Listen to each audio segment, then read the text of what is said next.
Alright, what's going on everybody? JTS812 back and doing something a little different in this game. Now I know I've been doing a lot of live commentaries. I've got like, I don't know, 5 out already, and I'm sure you guys were expecting some more live commentaries this week. But this week I'm going to do something a little different. Because I've been uploading like 3 videos a week as far as the live commentaries go. I decided this week I'm going to upload some of my regular videos because I have a couple that I wanted to upload. They're really good games and I wanted to get them out there. But I didn't want to upload more than 3 videos a week because, I mean, I feel like that wouldn't be fair to you guys because you guys probably wouldn't be able to see them because that's a lot of videos from one person a week. And I'm sure you guys are subscribed to many other people too, so you probably wouldn't have a chance to get a chance to watch more than 3 videos a week from me. So, again, start to this game just awful. I get a solid 60 points, beastly. But, anyway, this is a Manhunt game on Boston North End, as you can see. And this is the highest score that I have on Manhunt on AC3 so far. Beating my previous high, which was about 15.7, which I also uploaded like, I don't know, like a couple weeks ago. But this was a very good game. I was extremely happy getting it. One of the highest solo games that I've seen so far. I don't know if there's been other ones. I'm sure there has. But I finished with 17-6. The defensive round was pretty good. Not the best one that I've had, obviously. I told you guys about that 11K that I had with Chernzelbog a while ago. But the defensive run was pretty good considering I was solo. I finished with like 7K something. So it was pretty good. And the offensive round, I got about 10K. Maybe a little bit less than 10K, about like 50 points or something. But it was still around 10K, which was really good. It was like the first time that I had a 10K offense since, I put up that video, basically. It's been a while. And, when you do well like that on offense, it just feels amazing. So, anyway, I'm going to come back around over here, and I'm going to try to, get some more stuns. I have knives, and I have firecrackers up. So I'm going to knife stun this guy. I'm going to come back around to this ledge. Try to get my firecracker stun, but it's not going to go through. I'm going to get chase killed by this guy. Now, this lobby is pretty good. I didn't have the offensive set that I wanted. I wanted to use poison on offense, and I'll show it in the game. I could have definitely had a better offense if I was using poison. They weren't running on me, which was really nice, but I wasn't able to get a whole lot of. I probably, well, if I had the offensive set that I want, I might have been able to get a triple 5 streak. But I didn't have the right streak bonus for my poison set, so I wasn't able to use that.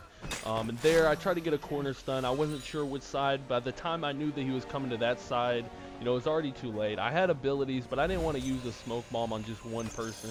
I tend to hold my smoke bomb off unless I'm trying to get multiple people just for later on. But I see this guy's getting killed over here, so I'm going to rush in, try to get a stun, maybe get a stun streak. I do not have the kill buffer streak on, so I want to hold on to my smoke bomb so I can get 3 stuns inside of my smoke bomb every time. And then I end up getting chase killed. This guy don't give a fuck about my firecrackers. Now, I don't know if I've mentioned it yet. I know in the 15, almost 16K game that I uploaded that was on Boston North End as well, I mentioned that I wasn't sure what the best ability set was for defense, and I'm really leaning towards firecrackers as far as noob lobbies go, just because firecrackers works really well in crowds, and it kind of disorients people a little bit. So I think it works really well in noob lobbies. I also wanted to mention right there was me backing off, and that's something you got to learn to back off in some scenarios. You can't always just go guns blazing, I'm gonna get the stuns that I can get, and then I'm gonna die. back there, you know, I saw I didn't have any abilities, and there were plenty of NPCs around. You know, they were probably smashing X, so I hesitated, and I waited for my moment to strike, and I got 2 stuns. I almost got a 3rd stun, but I wasn't able to lock the last guy in order to get my kill streak. And here, again, I'm going to back away. I'm going to able to get my stun streak, and then I almost got a 3rd stun as the guy accidentally got a grounded finish, but I wasn't able to get it, unfortunately. But again, you know, I did get the stuns that I needed, so I got the stun streak. So anyway, I have smoke bomb again, so I'm gonna go very aggressive, try to get another stun here. I'm gonna drop smoke bomb, and then I'm gonna get shot. Oh, that was unfortunate, but it was a very good stun round. I finished with 7-6, which again is very good for a solo game, so I was very happy with the stun round. I played this team earlier, and I was definitely happy to play them again, because they aren't the best, and they don't run a whole lot on me in this game, as you'll see. They're definitely curious about stuns, because they do go for it. As you can see right there, I have the 5 silent on my poison streak, which was I didn't want to use the 5 silent against these guys, because I was quite positive that I was going to have to rush some kills, and I'd probably get contested a couple times.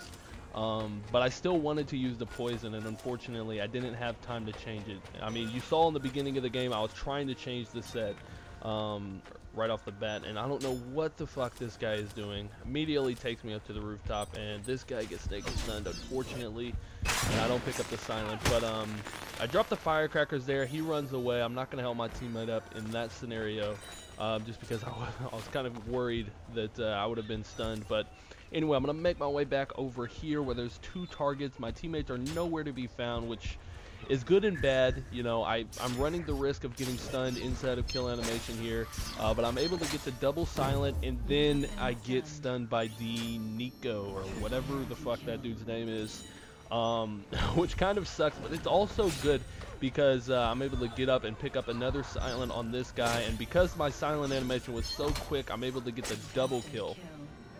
Now, that Dinko dude, I played with him, I think, in the last game, and he was naked stunning everybody. It was the funniest thing to see this dude do this, and you're about to watch some crazy bullshit. Bodyguard. Look at this. I have a silent, I have a fucking hidden silent kill, and my controller goes dead. I was so pissed off right there that my controller went dead, because I was so going to get a nice kill. I was going to make my way towards even more as far as streak bonus goes. But it turns out I ended up getting stunned, which annoyed the hell out of me.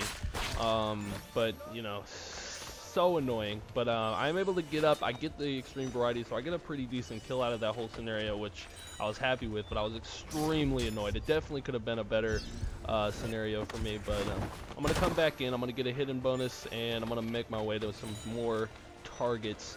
That was so frustrating when that happened to me in game. As you heard probably, I was in a party with a couple other people, and they heard my rage. It was furious right there. I was surprised I didn't get stunned there, because I know he's really close, and I'm gonna back away, and then I'm gonna make my way back. Now, I think that dude was either using Glimmer or Disguise. I'm able to screen right here, and I'm gonna drop firecrackers just in case. I find out it's this guy, and I'm gonna pick up the silent streak bonus. So I'm at 13-3 with about half of the kill round to go. I just got my streak bonus, so I'm basically reset. So I got to get 7 more kills of the non-silent variety. So I pick up one right here. I'm gonna get some extra bonuses, even though in actuality I already have my extreme variety. I don't need to help anybody up, and I don't need to go for grounded finishes. It's a bit of a waste of a time, but I picked them up there just for some extra points. See what I can do. That guy sends off a ballin' ass decoy. That was beast mode right there. Take the punch to the face and the shot to the face, cause I don't like decoy. I don't know what this guy was doing. Clearly didn't see me, and I was able to pick up the silent. So I'm gonna make my way back over this way, and I'm gonna try to pick up a double kill with my silent here, but I can't chain it together because that guy saw me, obviously, and I'm gonna get stunned in kill animation. Trying to pick up a hidden bonus here, but I also didn't want to risk getting stunned, contested, or my teammate getting the kill instead of me. So I just rushed it, and I didn't pick up the hidden bonus, unfortunately. But I did get the kill, which is the important thing. So bam, come back around, get another kill. And I'm at 5 of 7 on my tick marker for my streaks. I have knives here. I maybe could have went for a hidden bonus, but I didn't want to risk losing out on the silent at least. So I'm 1 kill away from my kill streak, and I'm about 300 points away from my former high score, which could have been a better game. That was the game where, you know, like as previously mentioned, I got about 16k, and it was like an 11k stun round. This guy, I thought he was AFK, but apparently he's not. He's just walking around like he is, like a little dick face. But as you can see, I did get my kill streak, so I'm at 16-5 now with 30 seconds left. So everything else is just bonus. I'm able to get the hidden bonus here, and now I'm gonna make my way back over to this direction. This guy kills an NPC. I probably could have picked up a hidden bonus here, but I didn't want to risk him running away. When people kill NPCs, they have a tendency to just get the fuck out of dodge, which is what they should do, but I didn't want to risk it there. I don't know how right there I got to hit silent. I was being blatantly obvious. I just got a kill. I probably should have got contested there, but he didn't go for it, so I'm more than happy to deal with that. As you can see, I finished with 17-6, which is, you know, a very good score. I was very happy that I got it. To be the best Manhunt score that I have so far. You know, trying to get back to the Brotherhood days where you can put up those big scores, even when you're solo. So anyway, I hope you guys enjoyed the gameplay. I'm gonna put up a couple more games, like regular commentaries like I used to. The rest of this week I might put up, you know, 2 more. I have an assassinate game that I definitely want to upload, but you know, the other ones, you know, who knows, I'm not sure just yet. But anyway, I hope you guys enjoyed the gameplay, you know, and enjoyed getting back to some of the regular commentaries. But I'll definitely get back to the live commentaries next week, so stay tuned for that. And that's about it. So thank you guys for watching. Please comment, rate, and subscribe. I'm out. Peace off.